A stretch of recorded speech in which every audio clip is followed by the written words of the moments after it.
están? Soy Merari Gago, me da muchísimo gusto saludarlos. Hoy, señores, un programa especialísimo, una edición especial que tenemos en No Hables Actúa.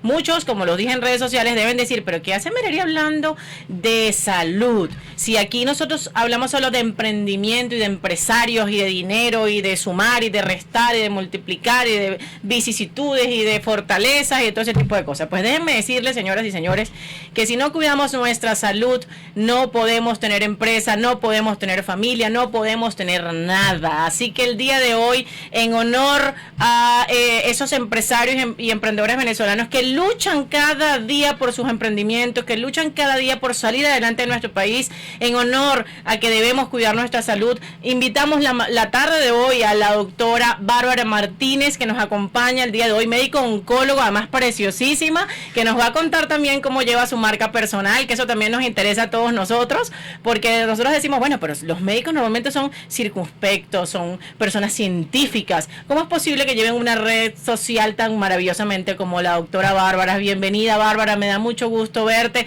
y que por favor nos des las herramientas necesarias para estar cada día mejor, porque si nosotros no tenemos un equilibrio entre el trabajo, entre la salud, pues evidentemente no tenemos la vida que queremos. Hoy yo quiero decir que somos un milagro todos en el mundo de tener vida, de tener salud. Por eso es que tengo una camisa que dice: la vida es bella, señores, somos un milagro de la naturaleza por estar vivos, y hay que celebrarlo, y hay que decir, sí, ha sido un año muy duro, ha sido un año muy difícil el 2020, pero así como ha sido duro, también hay que dar las gracias por tener salud, y para tener salud tenemos que tener lo mejor que puede haber en el mundo, que es la medicina preventiva. Hoy quiero conocer desde cero qué es el cáncer, por qué nos duele tanto, por qué queremos que se acabe de la faz de la tierra una enfermedad tan dura, tan difícil para el ser humano. La doctora Bárbara nos acompaña el día de hoy. Vamos a empezar por allí. ¿Qué es el cáncer, doctora querida?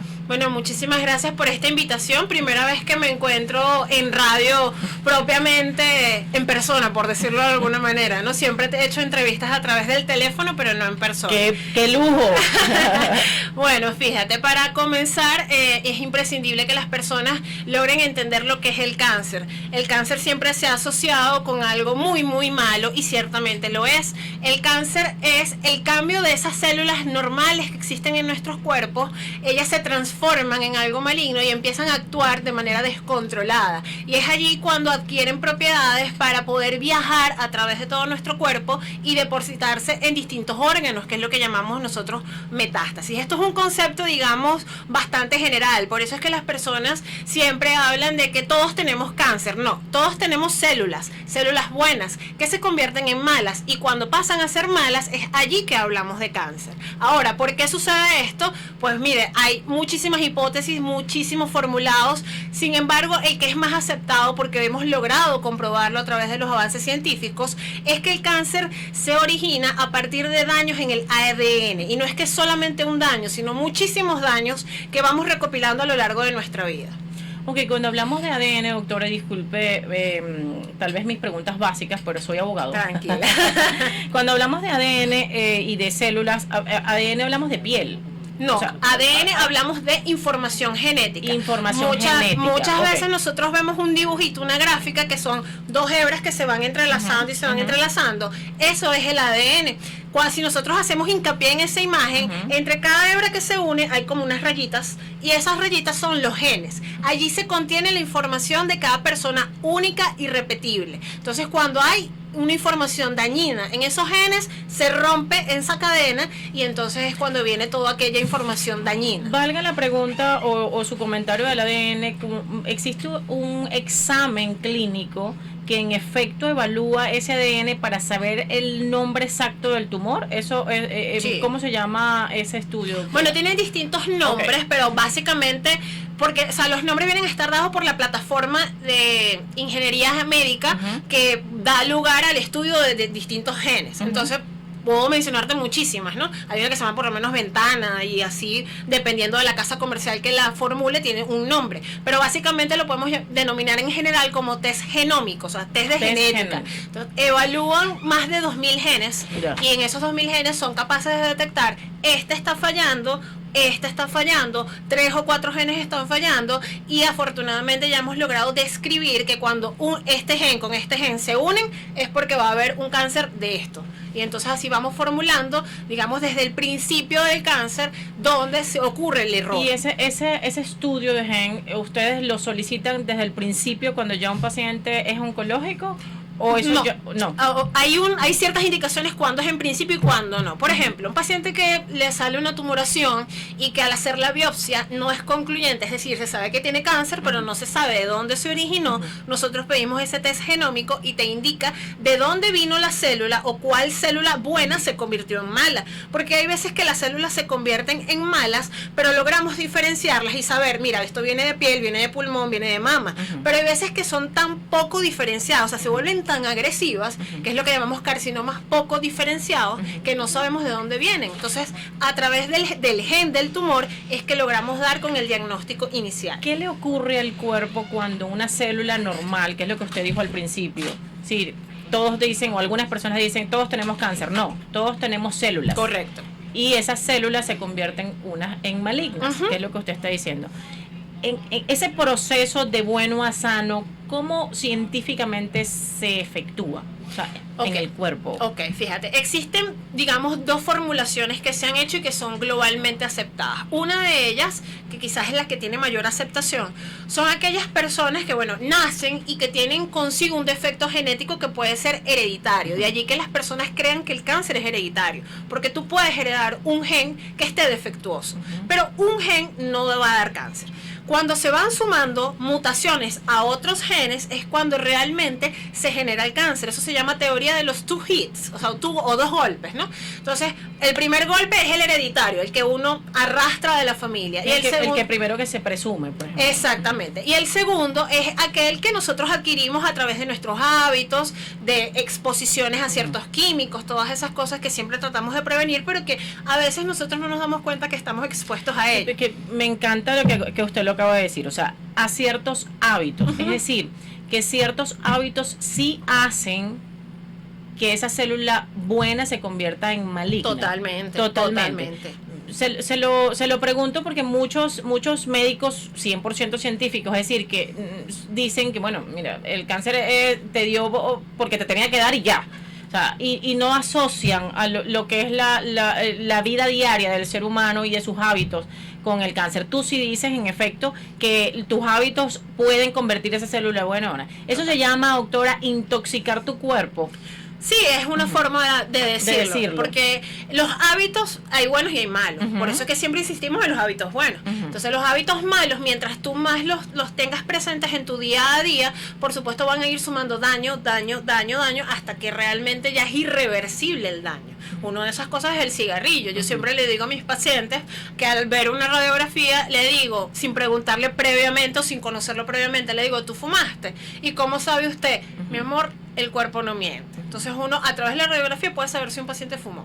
Entonces vale la pena de que piensen en eso. Yo lo dejé hace 30 años, no importa, eso está ahí. Ya se hizo, el daño ya está. Igual, por ejemplo, algo tan sencillo como comer a deshoras, algo tan sencillo como no dormir, eso es considerado como hábitos inadecuados que el cuerpo luego puede transformar esas células buenas en malas. Totalmente. Se ha comprobado, y esto sí ya como esa expresión me encanta, se ha comprobado, es decir, científicamente ya tenemos un aval, exactamente, okay. Como para sentarse con la persona y decirle, mira lo que dice aquí, Cada vez que se hace un estudio científico, no solamente se comprueba que cierto medicamento haga efecto o no, sino se ve la característica de cada una de las personas que participan en esos estudios. Entonces, dentro de eso están los hábitos. Por eso hay muchas personas que de pronto cada vez que van a un médico, después van al otro, van a decir, este médico me hace las mismas preguntas. Wow, pero es que es importantísimo saber cómo eres tú antes, qué haces tú en tu día a día, para yo poder establecer por qué tienes cáncer. Okay, tenemos entonces dos aspectos, el genético y tenemos el aspecto de hábitos. Exactamente. Okay, hay una tesis, no sé, se la comento con mi humildad, como ya se lo comenté, con relación a la parte espiritual. Es decir, si tú tienes una, ¿cómo llaman algunos? Una dieta tóxica espiritualmente, sí. También te puede afectar y te puede cambiar esa célula buena en una célula mala. También científicamente comprobado. Es así. O sea, no es etéreo, es algo, no es abstracto, es algo que sí está, no es cuántico como para para nada, no es como darle un nombre a algo por decirlo, no, eso realmente ya está comprobado, y no es solamente, es emocional, no, las emociones cambian nuestro sistema hormonal. Se ha comprobado que las personas que están tristes, ahí sí pasa a ser químico, es decir, ya ahí empieza a ser científico. La emoción empieza a desatar fenómenos químicos en nuestro cuerpo. Correcto. Que hacen entonces que ese ADN se dañe y surja el cáncer. Entonces, la hormona que está en relación directa con el cáncer es el cortisol. Si el cortisol está siempre elevado, activado, como motivo del estrés, cuando estamos trabajando y bueno, no hay tiempo, como quien dice, para uno mismo, eso mantiene el cortisol súper elevado. El cortisol es una hormona que se libera para mantenernos alerta. Nosotros no podemos estar siempre alerta. Por eso es que se habla de que también el hábito positivo es el dormir, ¿ok? No te regañes, no te castigues porque duermes mucho. Duerme, porque dormir está bien. Entonces, el cortisol ya está demostrado científicamente que niveles permanentemente elevados están relacionados con el desarrollo de cáncer. Fíjense, voy de la mano un poco de los libros de emprendimiento, que también te hablan, o las personas que han tenido dinero en su vida, hoy por hoy, hablan mucho de la meditación, hablan mucho del ejercicio, es decir, son personas que están bajo la conciencia de lo que usted está diciendo, que en efecto, si tú no tienes una vida equilibrada, evidentemente ese dinero que vas a cosechar o que cosechaste con mucho esfuerzo, pues no te va a servir de nada, como no le sirvió a Steve Jobs, todo el dinero del mundo. O sea, bueno, de verdad que me siento súper mal, porque por donde usted habla, estamos hablando de genética, estamos hablando de emociones, estamos hablando de hábitos, estamos permanentemente en riesgos, ¿o no? Es así, permanentemente en riesgo. Ahora, ¿por qué una persona, por ejemplo, que tú ves obesa, no le da cáncer, y a otras personas que son obesas sí? ¿Cuál es la respuesta científica? Vamos a hacer ejemplo de lo que les acabo de explicar en cuanto a lo que es la teoría de los two hits. O sea, una persona que es obesa, ¿okay? Puede que tenga un defecto en un gen, y basado en eso, entonces pudiese desarrollar algún tipo de cáncer. Y tenemos aquella persona que no tiene un defecto genético y es obesa, y como no tiene defecto genético, no se desarrolla ningún cáncer. Entonces, ese defecto genético puede ser que lo trajiste de la familia, o bien que lo adquiriste en virtud de que pues tienes malos hábitos, tienes una vida muy estresada, las emociones no las logras controlar, y entonces allí cuando desarrollas el cáncer como tal. Es decir, que no lo obtuve por la obesidad, pero sí lo puedo haber tenido por la genética, pero sí lo puedo Pero la obesidad en sí te pone en riesgo. Simplemente es que tienes algo añadido o no lo tienes. Ahora, yo quiero culpar, literalmente, en el mundo, no aquí solo en Venezuela, en nuestra Venezuela querida, quiero culpar a la industria de alimentación, ¿sí? Hemos visto muchos programas que últimamente han salido, sobre todo en Netflix, al respecto, y es alarmante cómo, teniendo tanta conciencia de que el azúcar es perjudicial para el organismo, de que es un veneno tal cual como el sal, oye, lo promuevan con tanto desparpajo desde incluso la infancia de los niños, es decir, desde los niños bebés, que los cereales, eso que tienen tantísimo componente de azúcar y tanto componente de carbohidratos, ¿no? Ajá, sí. Wow, es que es un llamado a la conciencia, ¿no? O sea, es un llamado a la conciencia de los padres, del discernimiento de las personas, ¿no, doctora? Exacto, es totalmente eso.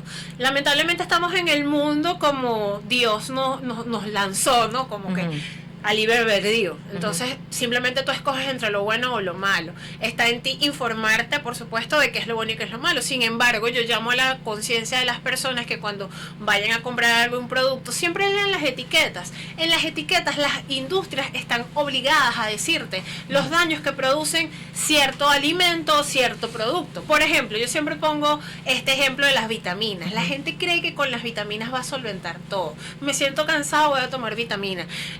Siento X circunstancias, o simplemente para estar mejor voy a tomar vitaminas. No las necesitas, porque si te alimentas bien ya tienes todas las vitaminas. Y es tanto así, revisen ese pote de vitamina que dice la FDA ¿ok? Ha comprobado que el uso de vitaminas no sirve de tratamiento para nada. Lo dice el mismo frasco. Lo dice en inglés muchas veces, pero lo dice. Entonces, la industria te lo está diciendo, pero tú sigues consumiendo. Entonces, de pronto estos productos no está mal que de vez en cuando tú puedas abusar, como quien dice, y darte el gusto, pero no siempre. El tema está en el equilibrio, justamente en el equilibrio. Sí, y yo voy a tratar de dar un ejemplo personal, pues, ¿no? O sea, que siempre trato de partir de allí, ¿no? Los malos hábitos que uno tiene también, bueno, tenemos una mamá con 4 muchachas, por ejemplo, o sea, imagínate tú, una mamá que viene de un pueblo que se llama El Tejero, por allá por Maturín, por Monaga, tal vez no se ocupaba de esos detalles de comer light, por ejemplo, o sea, como la mamá de Sasha Fitness, a quien felicito, porque le creó el hábito a esa niña desde cero, ¿no? Claro. Ahora, está bien, mi madre que está en el cielo, te amo, mami, con todo mi corazón, pero bueno, no me creó ese hábito. Claro. Entonces yo creo que el tema es dejar atrás esa historia y decir, ya va, madre, te amo, pero ahora tienes tú que agarrar conciencia y tratar de alimentarte de la mejor forma posible, siempre tratando de minimizar riesgos, ¿no, doctora? Porque es que si te cuidas de la alimentación, pues tal vez entonces la tienes en la genética. Si no la tienes en la genética, pues también lo tienes en el medio ambiente. Entonces, al final tú dices, bueno, hay una palabra muy dura en esta historia que es que te tocó. Es que te tocó. Entonces ya no hay muchas fórmulas de por qué me vino o para qué me vino, que son preguntas para mí patéticas, sino que te tocó y tienes que asumirlo. ¿Y se asume cómo? Con tratamientos científicos. Muchas personas optan por los tratamientos que no son científicos, que son alternativos. Alternativos los llaman. ¿Qué opina usted de eso? Fíjate, ahorita el tema es muy ambiguo, porque tú no le puedes decir a un paciente que no, tú no puedes ser tan tajante, tú tienes que negociar con el paciente. Uno preparado en esta área conoce que estos medicamentos alternativos no funcionan, porque si funcionaran ya lo usáramos nosotros. Es como les digo, o sea, tomarte cantidades industriales de limón con bicarbonato en la mañana no te va a curar de un cáncer. ¿Ok? ¿Va a mejorar tu sistema? Sí, claro, te mejora el pH del estómago, te nutre porque el limón tiene su vitamina C, pero no te va a curar un cáncer. ¿Ok? Si ya tienes cáncer, lamentablemente necesitas un tratamiento específico para eso. Para prevenir, buenísimo, toma limón, bicarbonato, lo que tú quieras, guanábana, todo eso. Ojalá que el cáncer se curara con limón. Tuviese yo un sembradío y me hiciera millonaria y le doy limón a todo el mundo, pero lamentablemente no es así. Y este es el ejemplo que siempre les coloco. O sea, muy franca y muy abierta, porque también va a depender que la persona acepte la condición por la que está pasando, por la que está transitando, si tú le eres claro. No, yo no estoy de acuerdo con decir te tocó, ¿ok?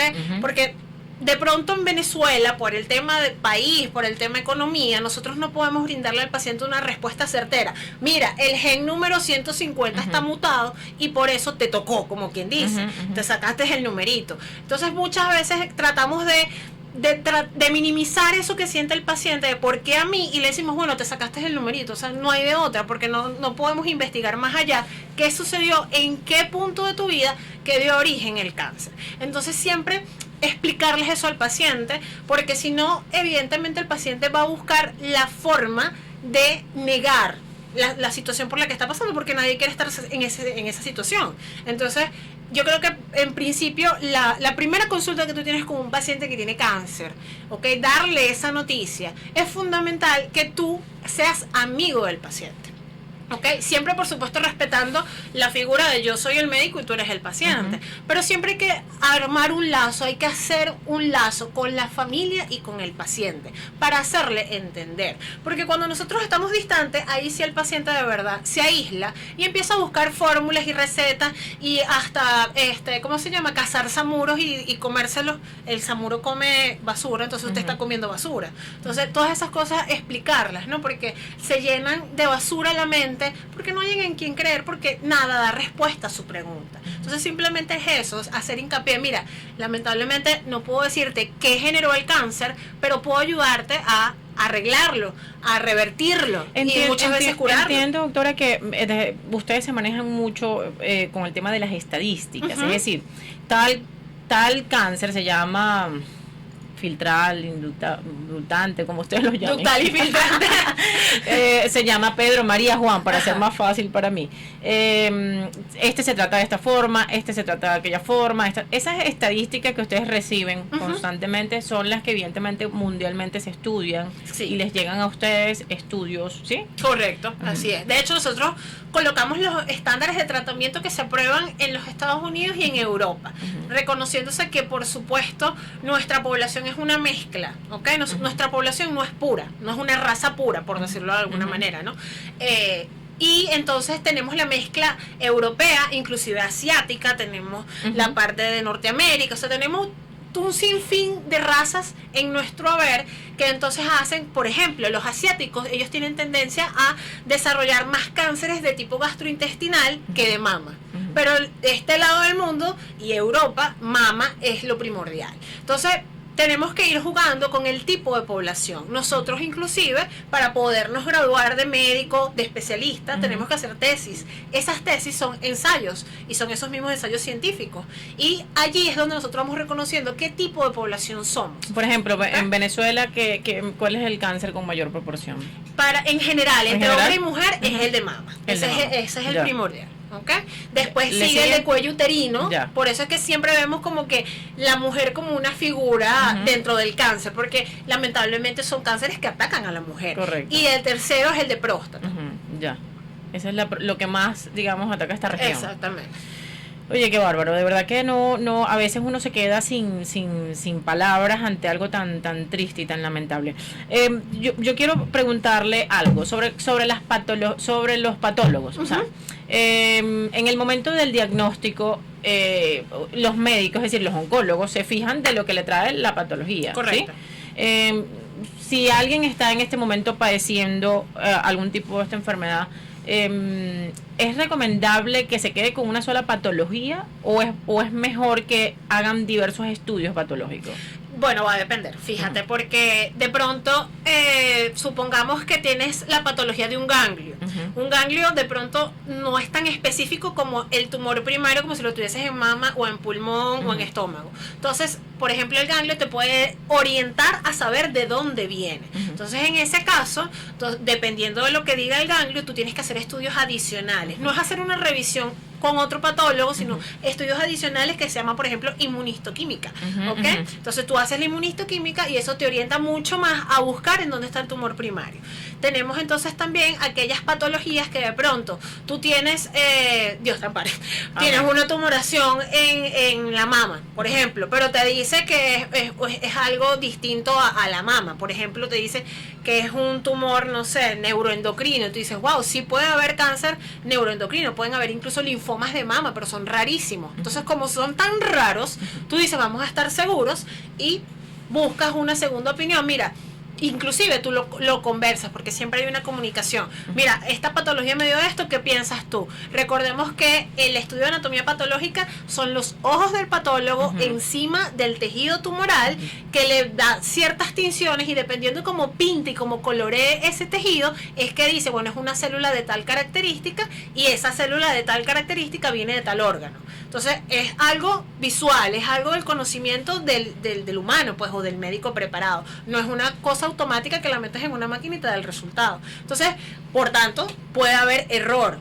Entonces, el error viene cuando no encaja dentro de la clínica del paciente, los estudios del paciente, y la biopsia te dice que es otra cosa. O sea, tienes 3 patas de gato y de pronto te sale una pata de perro. No es. Entonces allí, claro, el médico hace la interrogante y manda a hacer los estudios adicionales o la revisión de la patología. Claro, porque al final ustedes, o sea, se fijan de lo que dice el patólogo en general. En todo caso, si hay alguna duda, sí hacen otros estudios adicionales. Exactamente. Así, a mí me gusta mucho ver tus redes sociales, me encanta, no solamente como desde el punto de vista de las prevenciones que efectúas, mira, por allá las están colocando ahí en las redes, sino también porque tienes un manejo maravilloso de marca personal. Es decir, ¿cómo te atreviste a sacar tu marca personal sin miedos? Y aquí estoy yo, la doctora Bárbara, y vengan a verme. O sea, eres de esa generación 2.0 que no le da pena nada. No, ojalá. Yo aquí estoy temblando. Fíjate, yo siempre yo vengo de una familia donde la mayoría de las mujeres han padecido cáncer. Muchas de ellas, lamentablemente, pues las he visto morir a lo largo de mi vida desde pequeña, ¿okay? Empezando por mi tía, la hermana de mi madre. Y eso me marcó a mí mucho, tanto así que yo desde pequeña decía que iba a ser médico. Y claro, yo me fui, cuando era pequeña, por la rama de la neurología, no sabía de qué estaba hablando yo, sinceramente.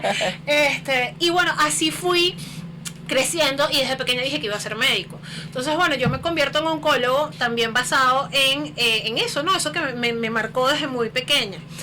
Ahora, una parte que es fundamental es esa relación médico-paciente. O sea, yo no me puedo desligar de un paciente. Entonces, siempre noto que lo que mencionabas al principio, siempre vemos a los médicos muy lejanos, muy distantes, como dioses, y no lo somos. Entonces, yo quería darle más a los pacientes. Que muchos actúan como tal. Sí, muchos actúan, es así. Pero es como te digo, eso es como una retroalimentación que las mismas personas engrandecen demasiado a otras, ¿sabes? Y nosotros somos humanos, así tal cual. Simplemente lo que queremos es ayudar a las personas y nos preparamos con ese fin. Tal cual. Entonces, el punto es que yo en cada consulta siempre quería como hacer esta misma conversación con cada paciente. Y era imposible, porque entonces el paciente me está esperando afuera, se siente mal, tiene dolor y yo me tenía que apurar. Entonces yo le decía al que era mi novio en ese momento, le decía, yo quiero llegar a más personas y explicarles, porque estoy cansada de escuchar que no, que voy a tomar Samuro, que voy a hacer no, o sea, yo quiero que la gente lo pueda ver sin que tengan que venir a mi consulta, y que aquellos que están en mi consulta, lo que de pronto no me dé tiempo de decirlo, pues bueno, lo escuchen y lo escuchen y lo escuchen y lo escuchen. Yo no me atreví por sí sola, ¿ok? Yo soy aficionada a lo que es el diseño gráfico, a la fotografía, todas esas cosas siempre me han llamado la atención. Y conozco a un muchacho, un fotógrafo, que se llama Norman Millwood, y él me incentivó, él trabaja con coaching de marketing, y me incentivó a hacer la página de Instagram, ¿no? Tanto así que tengo una página web que él me ayuda a manejarla, creando contenido para que todo eso que es muy difícil, que dicen los médicos, el paciente lo pueda entender. Entonces, simplemente yo le dije, sí, me encanta la idea, pero nunca concreté. Bueno, se me apareció una vez en una guardia con la cámara, párate ahí que vas a hablar. Y bueno, háblame de tal cosa. Y yo hablándole a él, simplemente. Y ahí salió el primer video. Y así surgió, y él me dice, todos los jueves te vas a poner a transmitir. Él me buscaba las personas para las entrevistas, y yo digo, pero ¿qué quieres que haga? O sea, no sé qué hacer. Y bueno, simplemente eso caló en la gente. Claro. Cabe destacar que yo no preparo nada, todo es así, auténtico. Lo que estudiaste. Lo que estudié, y no, bueno, y si hay de pronto alguna persona que, sabes, que te hace una pregunta que yo digo, wow, esto es muy interesante que lo sepan los demás, porque si esta persona me lo está preguntando es porque los demás tampoco lo saben. Entonces de allí voy sacando las ideas de los temas, de las publicaciones, porque es darle respuesta a eso que el paciente muchas veces no te dice, porque cuando se sientan frente al médico, no sé si es la bata blanca, por favor, si lo saben me lo dicen, se sientan frente al médico, se les nubla todo.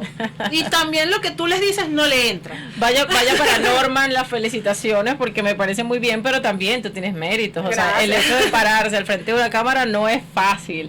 Tiene que tener un empuje y ese ímpetu de una persona fuerte y aguerrida como lo que eres.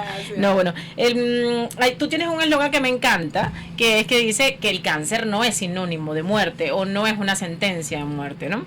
Eso es maravilloso que lo digas. ¿Y por qué lo dices? Bueno, precisamente porque yo creo mucho en la ciencia, creo en estos avances que se vienen dando, que son acelerados. O sea, ustedes no tienen idea de la cantidad de trabajos, de ensayos clínicos, del movimiento mundial que se hace contra el cáncer. Lamentablemente, pues Venezuela no tiene acceso a todo, pero es que en el mundo existen tantas herramientas y tantas estrategias para darle respuesta al paciente oncológico, que eso a mí me llena y me motiva a seguir adelante, a seguir en la lucha, acompañar a mis pacientes, ¿ok? Y sobre todo hacer hincapié en que mientras más temprano hagamos el diagnóstico de cáncer, simplemente no va a importar, porque lo vamos a poder curar. Y hago el llamado de que aquellas personas que tengan una sospecha, simplemente acudan al médico, hagamos el descarte. fuerte, porque si llegamos al diagnóstico, que lamentablemente es a lo que más le tenemos miedo, te voy a poder ayudar. Malo es que tú tengas síntomas, que los estés ignorando y cuando llegues a mi consulta yo no te pueda ayudar, porque ya está muy avanzada la enfermedad. Allí sí, lamentablemente, es lo que conocemos del cáncer. El cáncer avanzado, lamentablemente, tiene mucho chance de hacer que una persona muera, pero si lo encontramos de forma temprana, 100% curable. Las estadísticas son exactas. Tocaste un punto maravilloso que es el cáncer avanzado. ¿Cuándo decimos que el cáncer es incipiente o avanzado? Es decir, ustedes tienen grados, o el cáncer tiene grados, Sí, ¿no? sí. 1, 2, 3, 4, llegan al 4. Exacto. Ok, ¿cuál es el 1, cuál es el 2, cuál es el 3 y cuál es el 4? Ok, el 1 es aquel tumor que está en un órgano solito y no ha tenido la capacidad de poder invadir más allá de donde está él. Está como en una isla solo. El estadio 2 es aquel ganglio que ya hace una pequeña extensión, pero muy cercana a donde está él. El grado 3 es donde ya se sale a otra isla. Y el grado 4 es donde se sale a otra isla muchísimo más, muy lejos, pues para más o menos explicar. Entonces, tenemos los dos primeros grados, de pronto son quizás los más sencillos de tratar, los que tienen muchísima probabilidad de curarse, y los estadios 3 y 4, okay, el 3 de pronto tú tienes una buena probabilidad dependiendo del tipo de cáncer, ¿ok? Y exactamente de la fisionomía de la persona, el estatus de la persona en poder tolerar un tratamiento que tú le vayas a indicar. El estadio 4, ¿ok? Porque eso también se lo digo a muchas personas en mi consulta, no quiere decir que porque yo te diga tienes un estadio 4 te vas a morir en 3 meses, porque eso lo vemos en la televisión y todo el mundo dice estadio 4 me voy a morir en 3 meses. No, yo tengo pacientes que tienen un estadio 4 y tienen 3, 4 años vivos. Dependen de un tratamiento, sí, como el hipertenso, como el diabético, pero están con su tratamiento vivos, van para la playa, comen helado, comen pernil, comen hallaga, comen todo lo que ellos quieran, o sea, tienen una vida, porque para eso te pones el tratamiento, para tener vida. Entonces, es lo que es mi llamado, de que no es una sentencia de muerte, porque a pesar de que tienes una enfermedad de estadio 4, tú puedes vivir con tu tratamiento, pero puedes vivir perfectamente. Hay dos, hablando de tratamiento, doctora, hay dos tratamientos que escuchamos con mucha frecuencia los que no somos médicos, que es la radioterapia y la quimioterapia, desde el punto de vista científico. Porque está el samuro, como dice usted. No, bueno, no sé cómo es, el tomate de palo. También. El agua de coco. El agua de coco, no, lo que hablamos, o sea, lo que dijiste al principio. El limón con el limón con bicarbonato, o sea, todo eso, ¿no? Pero bueno, científicamente existen dos, que es la radioterapia y la quimioterapia. ¿Por qué son tan agresivos? Y ahí me provoca decir una grosería enorme, pero no lo voy a hacer para contenerme. O sea, ¿por qué son tan agresivos ambos tratamientos? Ambos tienen efectos secundarios terribles. Así es. Terribles. Y ahí me hago una reflexión y digo, muchas veces tú piensas de que yo creo que la cura existe y que hay alguien ocultándola, ¿no? O sea, uno dice, bueno, mira, espérate, yo quisiera agarrar a esa persona y acuchillarla y me perdonan si de verdad esa persona existe y bueno, esto es un intento, sí, y nos está viendo y esto es un intento de ¿cómo se llama eso? De suicidio, de vaina, de muerte, de homicidio. Tal. Esta mujer me va a matar. No, bueno, no, es broma, pero sí, en efecto lo que quiero resaltar es que en efecto tienes radioterapia y quimioterapia y ambos son efectos súper rudos, como dicen los pavos, ¿no? Wow, ¿por qué? Bueno, porque fíjate, la quimioterapia, como también se lo explico a los pacientes que van a mi consulta, la quimioterapia es simplemente compuestos de una bomba nuclear, que yo agarro cantidades chiquiticas, te las coloco y son capaces de matar células buenas y células malas. Tenemos una herramienta que es un medicamento que se coloca unos días posterior a la quimioterapia, que nos sirve para que las células buenas crezcan más rápido y logren proteger el cuerpo. Pero yo estoy matando células buenas y células malas. Basado en eso, si nuestro cuerpo está compuesto de células, yo te estoy destruyendo el cuerpo. Simplemente que lo logro rescatar con este medicamento que coloco después de la quimioterapia. La radioterapia actúa de igual manera. ¿Cuál es el medicamento después de la quimioterapia? El filgastrin o Neupogen. Ya. Ese es el que sube las defensas, los glóbulos blancos. Ya. Tenemos la radioterapia. La radioterapia básicamente hace lo mismo, destruir células malas y células buenas. Cuando empezó el tema de la radioterapia, la primera máquina de radioterapia simplemente quemaba un campo cuadrado, como si fuese una fotografía, y ahí se incluía tejido enfermo y tejido no enfermo. Entonces venían complicaciones mucho más agresivas de las que vemos ahorita.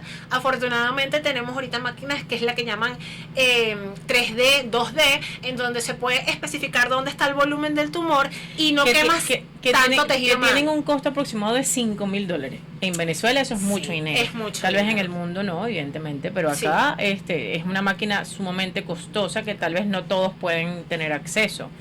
Pero bueno, ya estaríamos entrando en otro tema. Claro. Sigamos con lo de la radioterapia. Entonces, bueno, eso básicamente porque mata células malas y buenas. La radioterapia, de pronto, el tema es que la radioterapia, cuando, para hablar de pronto más profundo, toca directamente el ADN.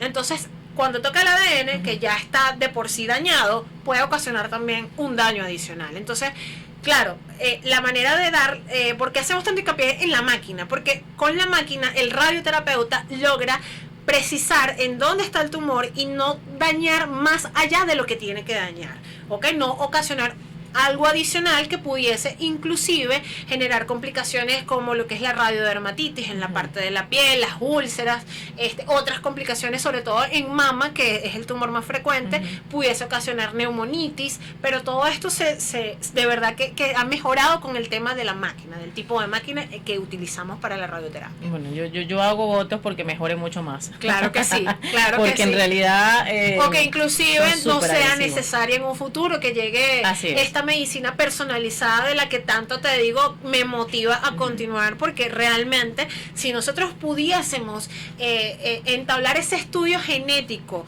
y hacer del cáncer una enfermedad individual, porque es una enfermedad individual, no todos los cánceres son iguales y yo no puedo comparar un paciente con otro, entonces estaría dando una estrategia de tratamiento para ti y para ti, que es totalmente distinta a la que tiene el otro, y estaría tratando ese tumor y no un tumor que me dice la estadística que existe. Entonces eso ya existe en el mundo, estamos tratando de que por supuesto eso llegue a todas partes y que se modernice. De hecho, la quimioterapia ya va saliendo, la quimioterapia la utilizamos los países que lamentablemente no tenemos el acceso a estas drogas tan sofisticadas, pero la quimioterapia ya va de salida y yo confío que, espero que no tanto, pero ya creo que en una década quimioterapia no va a ser utilizada, a menos en tumores muy estrictos, muy particulares.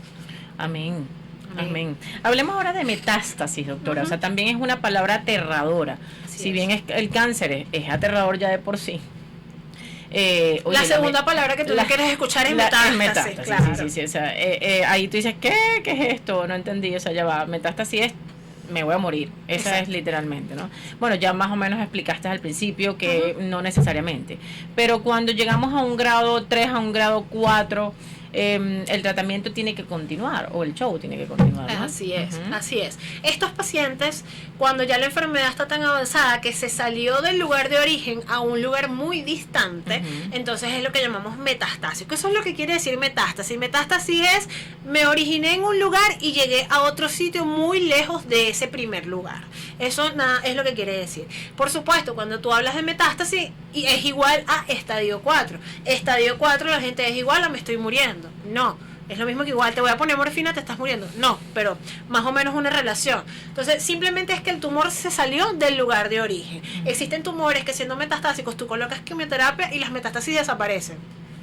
O sea, perfecto. Entonces, ese paciente queda en una estrategia de tratamiento de mantenimiento. O sea, se cura, porque se pueden curar, simplemente tú no les quitas el tratamiento, porque como lo diagnosticaste de forma tan tardía, puede quedar por allí algo, puede quedar ese gen todavía dañado que pudiese generar nuevamente un tumor. Llega un momento, doctora, que te consigues con una pared, ¿sí?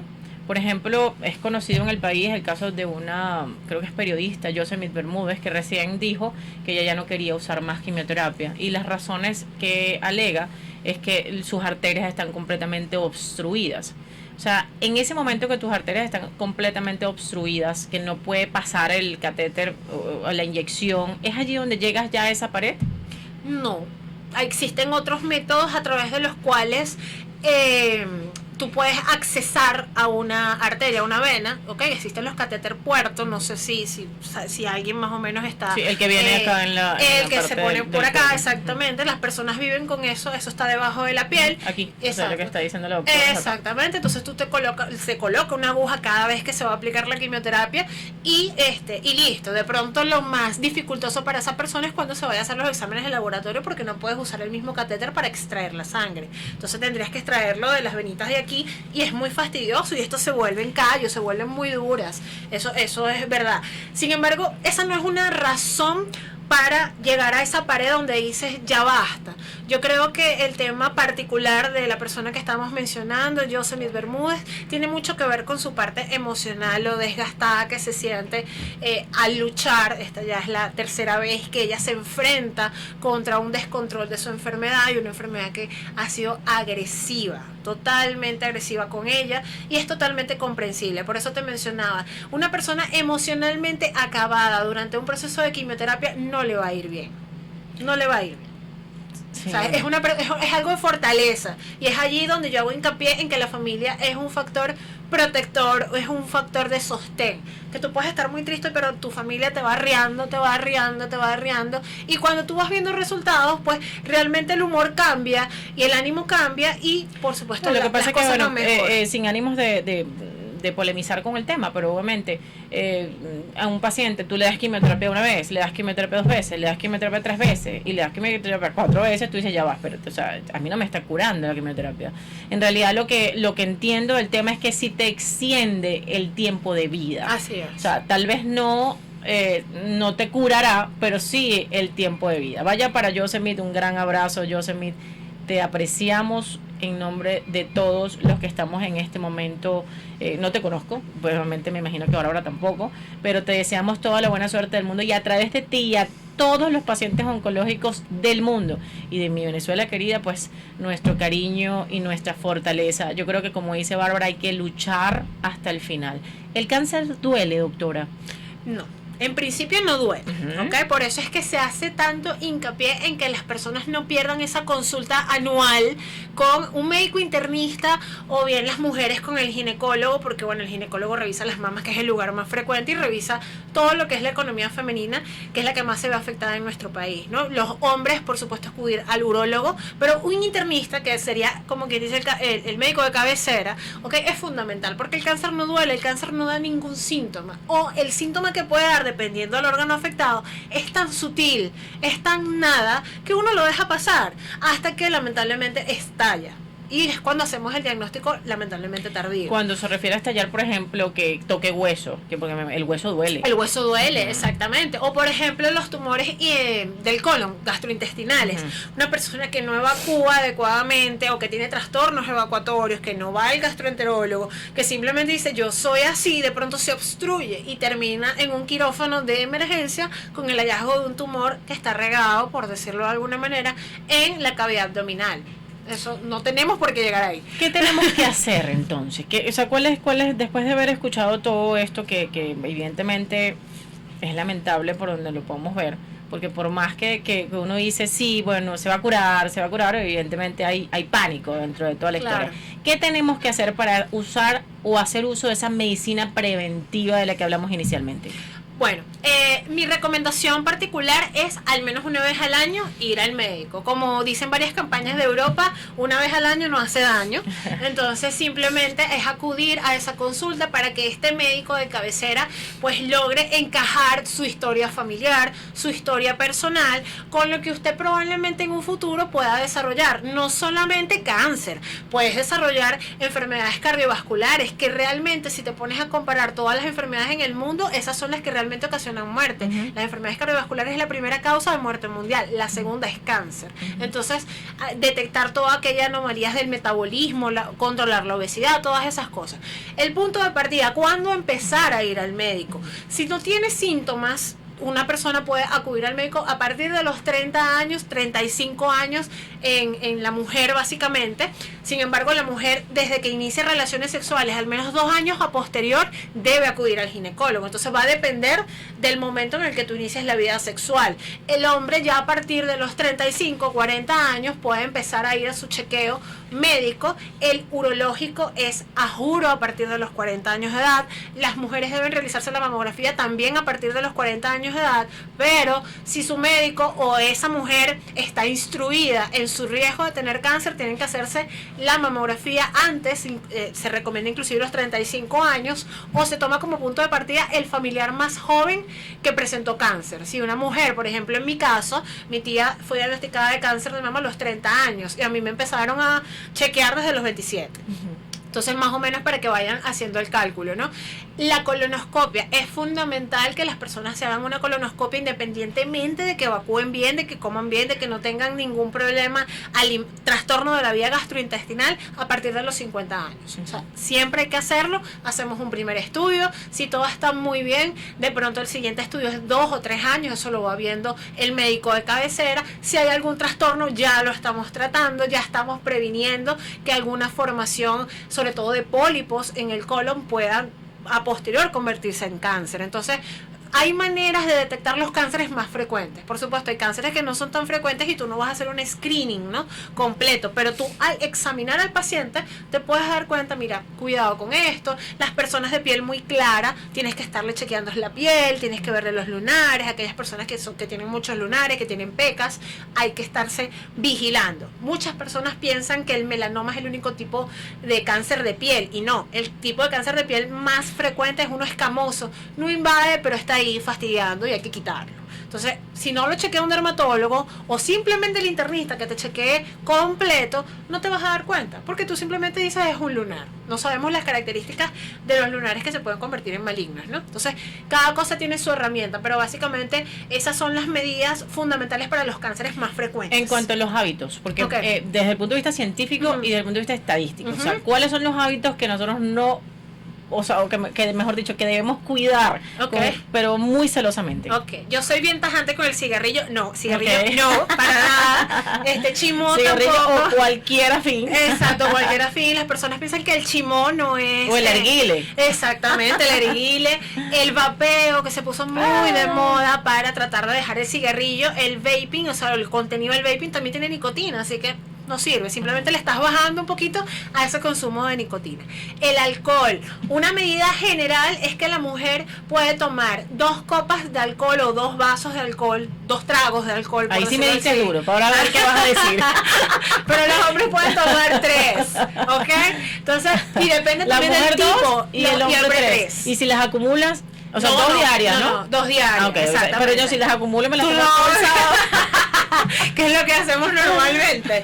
Fíjate, también depende del tipo de licor, porque por lo menos el vino más bien está relacionado a una buena salud cardiovascular. Entonces va a depender también del tipo de licor que se consume, ¿no?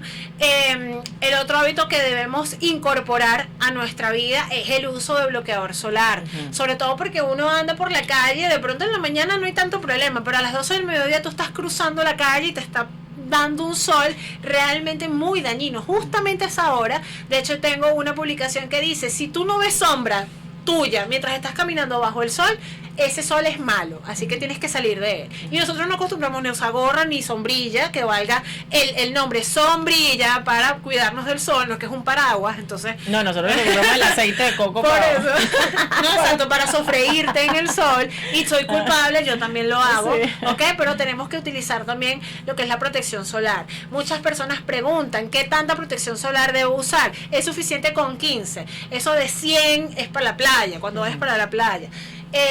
Lo otro es la alimentación, es fundamental. Tenemos que incorporar todos los grupos alimenticios. El azúcar de mesa es dañino, no quiere decir que usted va a dejar de usar el azúcar de mesa, pero tampoco lo vas a usar en todos los alimentos. Si te vas a tomar un café y no te gusta tomártelo sin azúcar, oye, una pequeña cucharada es suficiente.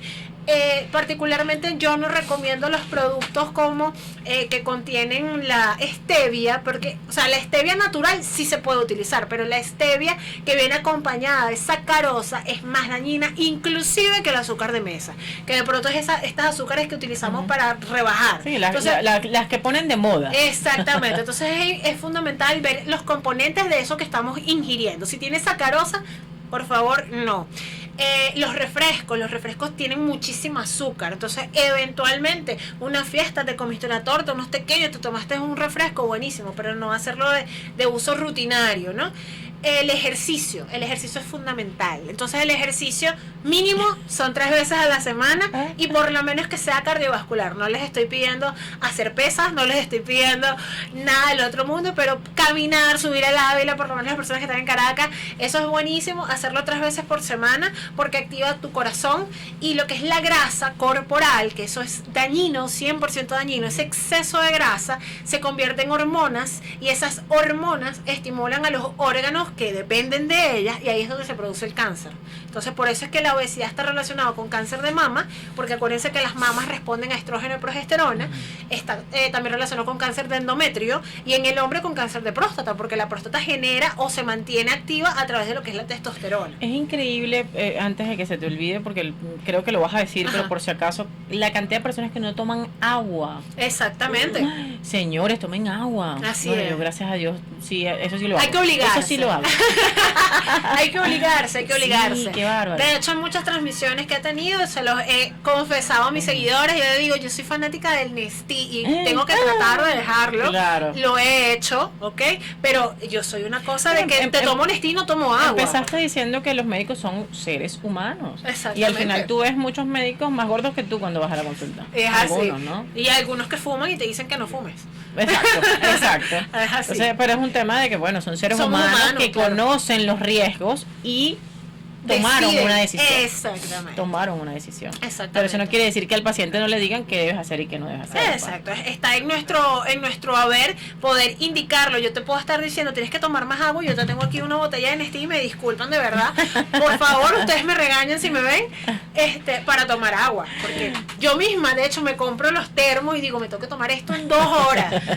Así mismo. ¿Okay? Mi querida Bárbara, nos queda muy poquito tiempo. Me encantaría que nos dieras tus redes sociales, dónde te pueden conseguir, dónde trabajas, y tus últimas recomendaciones para que ese devastador cáncer salga de las cabezas y del mundo entero. Bueno, la única recomendación que puedo hacer para el cáncer, que es bastante general, es el equilibrio. Señores, por favor, equilibren todo entre lo malo y lo bueno, porque yo sé que lo malo gusta mucho dentro de lo que son los hábitos, pero realmente debemos llegar al punto de equilibrio. Mis redes es @DRA de doctora piso Cosiuca, siempre con K. Por allí pues me pueden contactar también por direct o por los comentarios en mis publicaciones. Trabajo en la clínica La Floresta y en el Centro Clínico Fénix Salud en San Bernardino, y también soy médico colaborador de Se Nos Ayuda para todas aquellas mujeres que necesiten esta mano con respecto al tratamiento del cáncer de mama. Yo no me puedo ir sin también, evidentemente, saludar a la gente de Se Nos Ayuda, con quien he trabajado en varias ocasiones.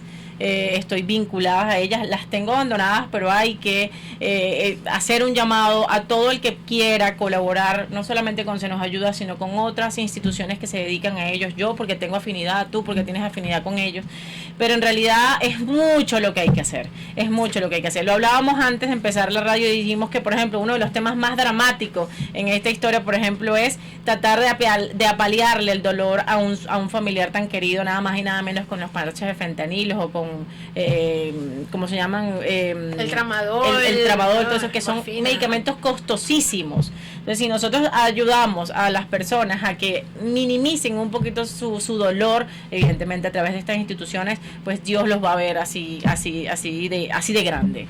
Muchísimas gracias, doctorísima, gracias, Bárbara. Es un placer para mí tenerte, es un placer para mí hacer este llamado de conciencia a todos los que evidentemente me puedan seguir, que cuiden su salud, que el cáncer no es sinónimo de muerte, que tienen que luchar hasta el final. Así es. Porque la vida se te dio para lucharla, y hoy por hoy estamos evidentemente vivos y hay que celebrar que estamos vivos, y la forma de celebrarla es cuidándonos, es haciéndole méritos a través de todas las recomendaciones que los médicos hacen, y como ustedes dicen, todo lo que puede haber en la medicina preventiva y acudir lo antes posible al médico salva vidas. Y si salva vidas, evidentemente, pues hay que echarle pichón. Nada hacemos con un camión de dólares en el colchón o en el banco, o $1.000.000 en nuestra cuenta, si nosotros no cuidamos nuestra salud. Estoy feliz de haber concluido el día de hoy el programa dirigido a qué es el cáncer y cómo podemos prevenirlo, y que toda mi comunidad, pues evidentemente, tenga conciencia de ello. Mererigago para servirles. Síganos en nuestras redes sociales, Mererigago33, @Hecho en Venezuela Showroom, @La Industria del Éxito, @Gago Collection. Es un placer para mí. Los créditos generales, dirección general Rafael Casela, coordinación de sistema Carolyn Méndez, coordinación de producción Bárbara Caguán, coordinación de operaciones Brian Agros y control técnico Leonardo Uzcate. Gracias, Leo. Es un placer. Un gran abrazo para todos y mis respetos. Muchísimas gracias, doctora Bárbara Martínez. Gracias. Ya saben dónde localizarlas. Un abrazo.